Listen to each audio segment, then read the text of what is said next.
மலாக்காவில் நேற்று 27 வயது ஆடவர் ஓட்டிச் சென்ற 5 டன் லோரியை மலாக்கா சாலை போக்குவரத்து இலாகா அதிகாரிகள் துரத்திய போது அவர் லோரியிலிருந்து குதித்து தப்ப முயன்றார்.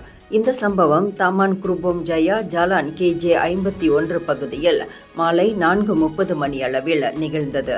அதிகாரிகள் லோரியை லெபோ சுங்காய் உடாங் பயாரோம்போட் அயர்குரோ சாலையில் பார்த்ததும் நிறுத்த சொல்லி உத்தரவிட்டனர். ஆனால் அவ்வாடவன் அந்த உத்தரவை மீறியதால் சுமார் 25 கிலோமீட்டர் தூரம் வரை துரத்திச் சென்றனர். அவ்வேளையில் அந்த இளைஞர் லோரியிலிருந்து குதித்ததால் கட்டுப்பாடின்றி சென்ற லோரி அருகில் இருந்த வீட்டில் மோதியது. இதனால் வீட்டின் சுவர் மிட்சுபிஷி த்ரிதோன் வாகனம் சேதமடைந்தது. அதிர்ஷ்டவசமாக உயிர் சேதம் எதுவும் ஏற்படவில்லை. இந்நிலையில் சம்பவம் தொடர்பான 42 வினாடிகளை கொண்ட காணொளி சமூக வலைதளங்களில் வைரலாகி வருகிறது.